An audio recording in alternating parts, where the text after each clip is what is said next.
ఇప్పుడు 3 రోజులు RTF platform మీద యుగాంతం అనే బుక్ గురించి డిస్కషన్ అయింది. ఆంధ్ర క్రైస్తవ లోకం, సరే ఇప్పుడు తెలంగాణ క్రైస్తవ లోకం కూడా అందరికీ విదితమే. తర్వాత కాలంలో డిబేట్ జరగలేదు. అయితే ఇప్పుడు ఈ ఆర్టీఎఫ్ మెంబర్స్ ఏమంటున్నారంటే, ఆయన మేము అడిగిన దానికి సమాధానం చెప్పలేదండి, దట్ ఈస్ ఇన్కన్క్లూజివ్ డిబేట్. మేము ఆయన వస్తాడని మేము ఎదురు చూస్తున్నాము, అంటే ఇంకా రావట్లేదు. తర్వాత ఆయన అందులో రాసిన గ్రంథంలో రాసింది సరిగా వివరించలేదు, అది ఆ విషయాలు చెప్తున్నారు. We are inviting him and still we are waiting him అని చెప్తున్నారు వాళ్ళు. అయితే ఆ విషయాలు మరి ఏం జరిగింది అక్కడ ఏంటి అనేది, మరి మళ్ళీ రంజిత్ ఓఫీర్ గారు వెళ్తారా వెళ్ళరా, ఈ విషయం మీరు అందరూ కూడా I think so me debate కి సంబంధించి దానికి నియమ నిబంధనలు రాసుకునే టైంలో నేను స్పష్ట గారు కూడా వారి యొక్క లైవ్ లో ఉన్నాము. తర్వాత చర్చలో అరుణ్ కుమార్ గారు, నిరాక్షాంగ్ గారు అంటున్నారు. ఇచ్చిన కంక్లూజన్ చిట్ట చివరికి ఏంటంటే, ఆర్టీఎఫ్ వాళ్ళు మీరు ఏం నమ్ముతున్నారో, మీరు ఫస్ట్ ఆఫ్ ఆల్ మీ యొక్క స్టాండ్ ఏందో, ఏ బోధ మీద కావచ్చు, పేపర్ మీద శ్రమల కాలము ఎప్పుడైనటువంటి సంఘం ఎప్పుడైతే పడుతున్నది కానీ, రెండవ రాకడ గురించి కానీ, వాట్ ఎవర్ ఇట్ ఈస్, మీరు ఒక స్పష్టమైనటువంటి కంక్లూజన్కి రండి ముందుగా అందరు కలిసి. వచ్చిన తర్వాత నేను వస్తాను మీతో కూర్చొని మాట్లాడి అని చెప్పాడు. ఇప్పటిదాకా వాళ్ళు కంక్లూజన్ రాకపోవడం ఇది క్రైస్తవ సమాజానికి ఆశ్చర్యాన్ని కలిగిస్తున్నది. ఆ చర్చ జరిగిపోయి ఎన్ని సంవత్సరాలు. They don't have right theology in what doctrine they are believing అనేది వాళ్ళు రివీల్ చేస్తలేరు. మీరు నమ్ముతున్న సత్యం ఏదో చెప్పండి అయ్యా బాబు, నేను నమ్ముతున్నదని తప్పని ఎలా అంటారు మీరు? మీ ప్రతిపాదన ఏదో చెప్పండి బాబు. ఇది తప్పంటే నువ్వు చెప్పాలి, చెప్పగలిగిన నీ దగ్గర ఆన్సర్ ఉంటేనే నువ్వు చెయ్యాలి. మెట్రిపులేషన్ రాప్చర్ తప్పు అంటారు అనుకో, సో నువ్వు నమ్ముతున్నది ఏందో దానికి నువ్వు తీసుకున్న లేఖనాధారాలు ఏంది, నువ్వు సరే 3 రకాల రాప్చర్ ఉంది కదా, దాంట్లో నువ్వు ఏదో నమ్ముతున్నావు, ఫస్ట్ ఆయన కంక్లూజన్ ఇవ్వాలి. సిస్టర్, ఆ డిబేట్ 3 రోజుల డిబేట్లో నేను కూడా చూశాను. ఇప్పుడు ఏం చేస్తారు వాళ్ళు, ఏం చేస్తారంటే మేము అడిగిన దానికి సమాధానం చెప్పలేడు అని చెప్పేసి వాళ్ళను. వాస్తవానికి వీళ్ళు అడిగిన అయ్యగారు సమాధానం చెప్పలేదు కాదు, అయ్యగారు అడిగిన దానికి వీళ్ళు సమాధానం చెప్పలేదు 3 రోజులు. అయ్యగారు అసలు మీ స్టాండ్ ఏం చెప్పండి, ఉల్టా చోర్ కొత్త అసలు వీళ్ళు చెప్పలేరు. వీళ్ళు చెప్పకుండా అసలు నేను మెట్రిపులేషన్ నమ్ముతున్నా, శ్రమల కంటే ముందు సంఘం ఎత్తబడది, మనము దానియులు ప్రవచించిన 70 వారంలో అంత్యవారంలో 40 తర్వాత సంఘం ఎత్తబడుతుంది. ఆ శ్రమ శ్రద్ధకు మెచ్చగోలు శ్రమకు సిద్ధపడే సంఘం వల్ల సిద్ధపడాలి అని చెప్తున్నా నేను. దాన్ని మీరు ఏమంటారు, అది చెప్పండి, మీ స్టాండ్ చెప్పండి అంటే 3 రోజులు చెప్పినా చెప్పలేదు, అసలు చర్చ కంటే ముందు కూడా చెప్పలేదు. మరి ఇప్పుడు రంజిత్ ఓఫీర్ గారు ఇప్పుడు డిస్కషన్ కి రావాలని మేము చూస్తున్నాం, వెయిట్ చేస్తున్నాం అంటున్నారు. అసలు వారి కంక్లూజన్ ఇవ్వాలి కదా రావాలంటే, అంటే కంక్లూజన్ ఇన్ ద సెన్స్ వాళ్ళు దేనికి స్టిక్ అయి ఉన్నారు, వాళ్ళ స్టాండ్ అయితే వాళ్ళు చెప్పాలి. ఫస్ట్ ఆఫ్ ఆల్ స్టాండ్ అంటే ఏ విషయంలో, ఇప్పుడు అంటే కొత్తగా వింటున్న వాళ్ళకి కూడా అర్థం, అంటే వాళ్ళు ఇన్ని బోధనని ఖండిస్తున్నారు కదా సిస్టర్. సో మీరు నమ్ముతున్న బోధ ఏంది, బ్లాక్ అండ్ వైట్ పేపర్ మీరు నమ్ముతున్న బోధ కంటే ముందు కూడా. అయితే పాస్టర్ గారు, నా దగ్గర రంజిత్ ఓఫీర్ అయ్య గారు పలికిన మాట కూడా ఆ బిట్ రికార్డ్ అయి ఉంది. ఏమని ఉందంటే, అసలు మీరు ఏ స్టాండ్ మీద ఉన్నారండి, దట్ యు డిక్లేర్ ఫస్ట్, దాన్ని బేస్ చేసుకొని నేను డిబేట్ చేస్తాను. 3 రోజులు అడిగినా చెప్పలేకపోయారు వాళ్ళు. మరి ఎందుకు వెయిట్ చేస్తున్నారు, ఎందుకు వాళ్ళు పబ్లిక్ గా మాట్లాడుతున్నారు, ఆయన ఇంకా రావట్లేదు, వాళ్ళ స్టాండ్ ఏదో చెప్పారు, సంఘం ఎప్పుడు ఎత్తబడదు చెప్పారు, కానీ నువ్వు చెప్పేది రాంగని చెప్తారు. అయితే ఒకసారి అంటున్నారు ఏంటంటే, మరి మీడియేటర్స్ ఎవరైతే మాట్లాడారో వాళ్ళ చర్చ మొత్తం వినమని చెప్పండి. ఓఫీర్ గారు అడిగిన ప్రశ్నకు సమాధానం వాళ్ళు చెప్పలేదా, లేకపోతే వాళ్ళకి ప్రశ్నకు ఒకరే చెప్పలేదా? వీక్షకులు చూడండి, అది ఆ 3 రోజుల చర్చ చూడండి. రంజిత్ ఓఫీర్ గారు ఏం మాట్లాడారు, వారేం రేజ్ చేశారు, అయ్యగారు ఏం క్వశ్చన్ చేశారు, అయ్యగారు స్టాండ్, రంజిత్ ఓఫీర్ స్టాండ్ ఏదో థర్డ్ డే మళ్ళీ చెప్పాడు, క్లారిటీగా చెప్పాడు.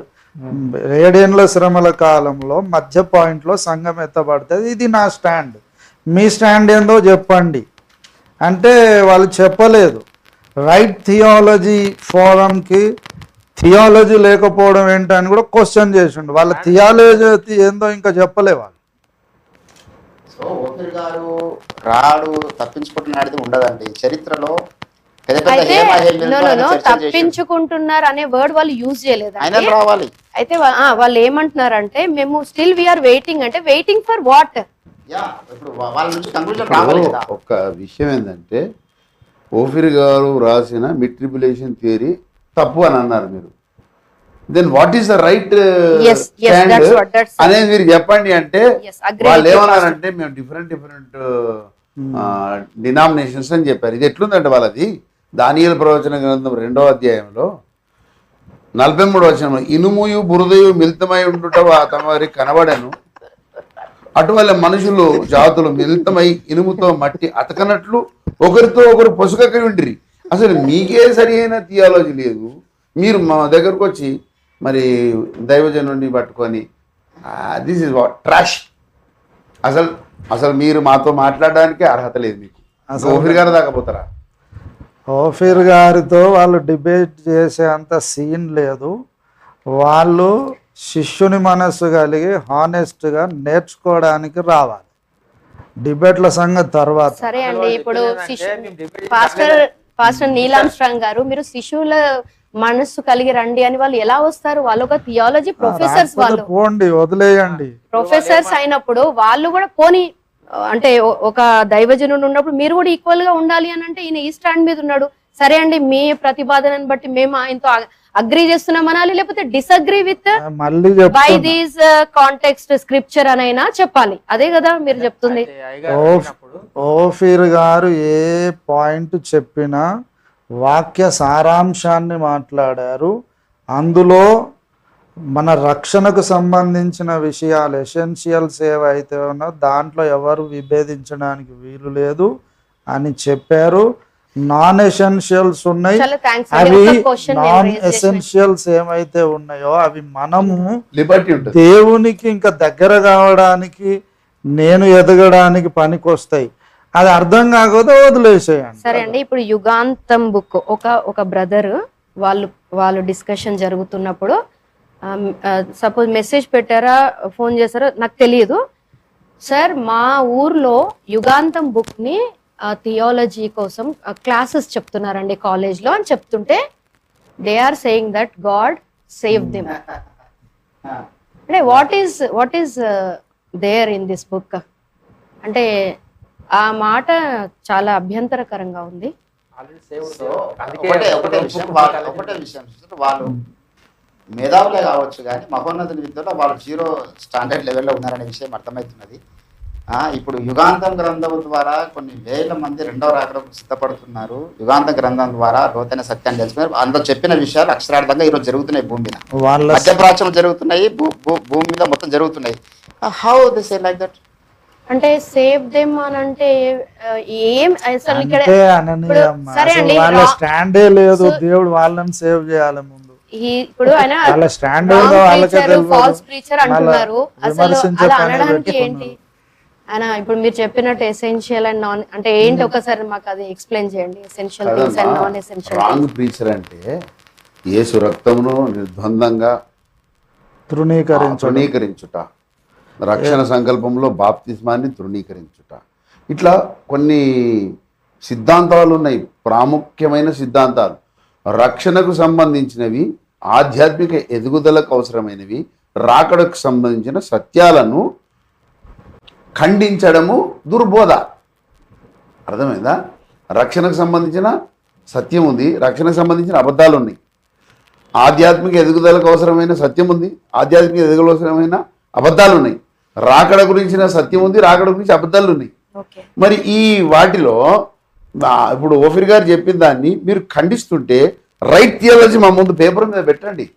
మీరు నిజంగా if you are real guts, మీకు ఒక యూనిటీ ఉందనుకో, మీరు అప్పుడు అది తెచ్చి మాకు ముందు పెట్టండి. ఓఫిర్ గారిని మేమే తీసుకొస్తాం. మీరు అది తేనంత వరకు ఓఫిర్ గారు రారు. ఓఫిర్ గారు ఈ మాట కూడా అన్నారు, నేను చెప్పింది లేఖనాధారాలతో ప్రూవ్ అయ్యి రాంగ్ అని తేలితే సింపుల్గా నేను వెంటనే మార్చేస్తా అన్నాడు. ఆల్రెడీ నేను ప్రీ ట్రిబులేషనిస్ట్ని, మిడ్ ర్యాప్చర్ థియరీకి వచ్చాను. అది ఎంత సింపుల్గా నేను దిద్దుకున్నానో ఇది కూడా దిద్దుకోవడానికి రెడీ అన్నాడు. ఇంకేం కావాలి? ఆయన హానెస్ట్గా ఉన్నాడు, వీళ్ళే హానెస్ట్గా లేరు. వీక్షకులు చూస్తున్నారు, ఆలోచించుకోండి వీక్షకులే. అయితే ఆ చర్చలో మంత్రి గారు స్పష్టంగా ఏం చెప్పారంటే, నా స్టాండ్ ఏదో ఈ పుస్తకంలో బుక్ చూపించి నేను చెప్పేశాను.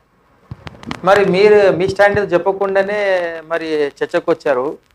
అయినా తగ్గించుకొని చర్చలో మరి ఇప్పుడు ఏం చేద్దామని వచ్చి మీరు మీ స్టాండ్ ఏదో చెప్పకుండా చర్చకు వచ్చారు అంటే, మా స్టాండ్ ఏదో చెప్పడానికి రాలేదండి, మా డౌట్స్ క్లారిఫై చేసుకోవడానికి గొప్ప ప్రహసనం అది, జోకు. అంటే స్టాండ్ చెప్పడానికి ఆ పాయింట్ నాకు కూడా గుర్తుంది. స్టాండ్ చెప్పకుండా ఇప్పుడు సరే, so false preacher, what is false preacher? Define first. ప్రత్యక్షతలు అన్ని కలిగి ఏవేవో మెసేజ్లు చెప్పి లాస్ట్కి యేసు క్రీస్తు రక్షకుడు కాదని చెప్తే అప్పుడు చెప్పాలి అతను అబద్ధ బోధకుడు అని. 24 గంటలు యేసు రక్షకుడు, యేసు ద్వారా తప్ప మోక్షం లేదని చెప్తూ మతోన్మాదులతో గాయాలు అనుభవిస్తూ ఎన్నో శ్రమలు అనుభవిస్తూ కొన్ని లక్షల ఆత్మలను సంపాదించుకున్న అతని ఫాల్స్ ప్రీచర్ అని, ఇది కూడా క్షమించరాని నేరం కిందనే పరిగణింపబడుతుంది. అయితే నేను ఒక విషయం కంక్లూడ్ చేస్తానండి. ఫస్ట్ అంటే కొత్తగా నూతనంగా వింటున్న వాళ్ళు అంటే పాస్టర్స్ అందరు చెప్పిన దాన్ని బట్టి, ఈ బుక్ని బట్టి వాట్ యాక్చువల్లీ రంజిత్ ఓఫిరాయ్ గారు సెడ్ అంటే, బిగినింగ్ ఇప్పుడు బైబిల్ చదువుతున్నప్పుడు యేసయ్య రెండవ రాకడ విషయంలో 3 రకాల సిద్ధాంతాలు కనిపిస్తున్నాయి. అంటే శ్రమలు అనేవి వస్తాయి, యేసు రెండవ రాకడ కంటే ముందు శ్రమలు వస్తాయి, అంటే ట్రిబులేషన్స్. దాంట్లో కొంతమంది ఒక వర్గం వాళ్ళు క్రైస్తవ ప్రపంచంలో శ్రమల కంటే ముందే ఎత్తబడుతుంది సంఘం, శ్రమలను చూడదు అని నమ్మే ఒక వర్గం ఉన్నారు. ఇంకా ఒక వర్గం ఏమున్నారంటే శ్రమల తర్వాత సంఘం ఎత్తబడుతుందని చెప్పారు. ఇంకా ఒక వర్గం ఉన్నారు, వాళ్ళు ఏంటంటే లేదండి శ్రమలు జరుగుతున్నప్పుడు మధ్యలో ఎత్తబడుతుందని. అయితే ఆ మధ్యలో ఎత్తబడుతుంది అనే దానికి ఒకప్పుడు అయ్యగారు ప్రీ ట్రిబులేషన్ ర్యాప్చర్ సిద్ధాంతాన్ని ఆయన నమ్మిండు. తర్వాత అయ్యగారు వాక్యం చదువుతున్నప్పుడు దేవుడు ఆయనకి ఇచ్చిన వాక్యం చదువుతున్నప్పుడు అంటే మళ్ళీ మీరేమనుకుంటారంటే ఇంకేదో సంథింగ్ అది ఆయన ఇమాజినేషన్, ఏదో ఇల్యూషన్ అది అని అనుకుంటారు. లేఖనాలు చదువుతున్నప్పుడు ఆయన కలిగిన ప్రత్యక్షతను బట్టి finally he landed on the mid tribulation. So ఇప్పుడు మిడ్ ట్రిబులేషన్ గురించి అయ్యగారు నేను దాని మీద స్టాండ్ అయినానని ఇప్పుడు నీల్ ఆర్మ్స్ట్రాంగ్ గారు చెప్పినట్టు, మరి మీరు దేని మీద స్టాండ్ అయినారని అడిగారు. అన్న తర్వాత అయ్యగారు ఆ మాట అన్న తర్వాత, అవునండి అది ఆల్రెడీ ఉన్నదే కదా, మరి మీరు నాకే వచ్చిందని అంటున్నారు అని ఆర్టీఎఫ్ వాళ్ళు అన్నారు. అయ్యగారు నాకే వచ్చిందని అనలేదు, నేను చదువుతున్నప్పుడు ఈ జనరేషన్ లో అంటే ఏమంటారు, నేను బైబిల్ స్టడీ చేస్తున్నప్పుడు దేవుడు నాకు ఇచ్చిన ప్రత్యక్షతని క్లియర్ గా చెప్పారు. అంటే చెప్పిన తర్వాత దాంట్లో ఏముందండి, మరి ఇది వరకు పలానా ఇయర్ లో పలానా డేట్ లో పలానా వాళ్ళకు కూడా వచ్చింది, మీ స్పెషాలిటీ ఏంటి అని అంటే అయ్యగారు ఎప్పుడు కూడా నేను ఒక్కరినే భూమి మీద నాకే వచ్చిందని చెప్పుకోలేదు. కానీ ఈ 40 years ఈ జనరేషన్ లో మాత్రం క్లారిటీతో ఈ మాటని అయ్యగారు చెప్పారు. చెప్పిన తర్వాత మరి మీకు రాలేదని పలానా వాళ్ళకు కూడా వచ్చింది అని అన్నప్పుడు మేం బైబిల్లో నుండి చెప్తున్నాం, యేసు క్రీస్తు వారు పుడతారని మీకా ప్రవక్త ప్రవచించాడు, యెషయా ప్రవక్త ప్రవచించారు, ఇంకా చెప్పండి పాస్టర్ గారు, ఇంకా జకర్యా 3:15 నుంచి దాదాపు 500 నుండి 700 ప్రవచనాలు. అంటే డిఫరెంట్ టైం పీరియడ్ లో different prophets prophesied about the birth of Jesus Christ. అలాగే వంశావళిలో కూడా చూస్తే మత్తయి చెప్పారు, లూకా వంశావళి కూడా చెప్పారు. ఇప్పుడు మత్తయి చెప్పారు కాబట్టి లూకా నీకెట్లా వస్తుంది అని మనం అంటే అది ఎంత నాన్ సెన్స్ ఉంటది. సో ఇప్పుడు ఉన్నది అంటే ఆయనకు వచ్చింది కాబట్టి చెప్పడం కాదండి, ఉన్నది అని అన్నారు మీరు. అవును, ఆ ఉన్నది లేఖనాలలో ఉన్నదాన్నే అయ్యగారు చెప్పారు. ఇంకొకరికి వస్తే ఇంకొకరికి కూడా వస్తే ఇంకా సంతోషం కదా. అది అయ్యగారు అంటారు లైక్ మైండెడ్ పీపుల్ గురించి చెప్పారు కదా, మరి ఇంకా మంచిది. ఒకరు చెప్పిన దాన్ని సత్యం ఇంకొకరు రుజువు చేస్తే అది ఇంకా ఎస్టాబ్లిష్ అవుతుంది కదా. సో ఇప్పుడు మేము చెప్తున్నాం ఏంటంటే అయ్యగారు మిడ్ ట్రిబులేషన్ మీద ల్యాండ్ అయ్యారు. ఇప్పుడు పాస్టర్స్ అందరూ చెప్పినప్పుడు సేమ్ రికార్డ్ అయింది, అది క్లౌడ్ మెమరీలో ఉంది, కొత్త వాళ్ళు వినండి, వాళ్ళేం మాట్లాడారు అయ్యగారు ఏం మాట్లాడారు. ఇప్పుడు కూడా మీ స్టాండ్ మీ ఆర్టీఎఫ్ ప్లాట్ఫామ్ మీద ఎంతమంది ఉన్నారు మాకు తెలియదు, కనిపించే వాళ్ళు 5 members 4 members కాదు, ఎంతమంది ఉన్నారో వాళ్ళు మీరు గ్యాదర్ అవ్వండి. లాస్ట్ మీరు ఒకటి చెప్పండి, ఈ విషయంలో మేము స్టాండ్ అయినామని చెప్పండి. ఎస్ సో మా థియాలజీని ప్రెజెంట్ చేయమని మేము డిమాండ్ చేస్తున్నాం. సంఘ క్షేమాభివృద్ధిని వాళ్ళు కోరుకునేవారైతే సంఘానికి క్లారిటీ ఇవ్వాలా. సరే అండి, ఇప్పుడు డిబేట్ అనేది ఎప్పుడు జరుగుతుంది, నేను ఒక పాయింట్ మీద ఉన్నాను మీరు ఒక పాయింట్ మీద ఉన్నప్పుడు నేను ఈ పాయింట్ నేను ప్రూవ్ చేసుకుంటా, మీరు అంతే కదా. సో సందర్భం బట్టి నేను ఇంకొక పాయింట్ చెప్తాను, మీరు పెద్దవాళ్ళు కానీ జస్ట్ అంటే రికాల్ చేద్దాము.